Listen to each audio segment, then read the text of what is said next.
The beauty of the AMI structure is, again, we followed our technology neutral mandate. We didn't care. So whether you wanted to use a cookie, a mobile ad ID, a hashed email, a hashed phone number, a probabilistic ID, whatever you come up with could be subject under the AMI framework. It could be tested under the AMI framework and proven to be either inside, so an AMI, a certified AMI, or not. And so for brands, this is an easy way to solve for a lot of the, frankly, new terminology and jargon that's coming out regarding identifiers, to simply ask, are you a DAA AMI certified identifier or not? And if you are, maybe we give you some additional privileges. If you're not, then maybe we ask you to go get certified through this industry standard process. So you were talking about the policy framework.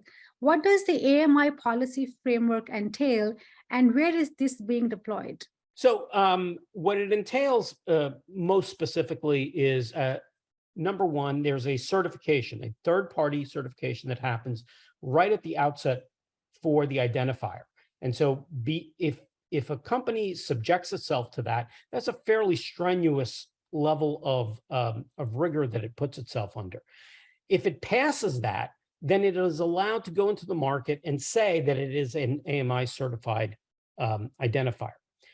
In doing so, what it promises, what that company is promising, is that things like permitted uses are allowed, prohibited uses are put to the side and not allowed, and then there's a middle tier of uses that are permitted only in an opt-in environment.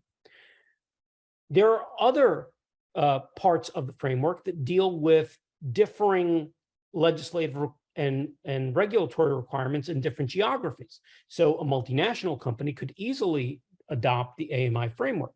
And so for a brand who needed to enhance its audience, find the largest audience possible, you can use the opt-out framework in the opt-out environment. For a brand that either for regulatory or legislative reasons, or for its own marketing reasons, chooses to only use opted-in audiences, they can do that as well.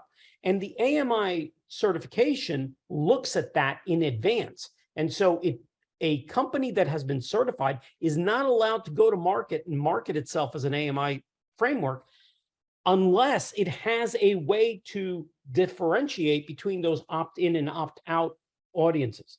And so that is a really part of the novelty that's brought to the market from this framework.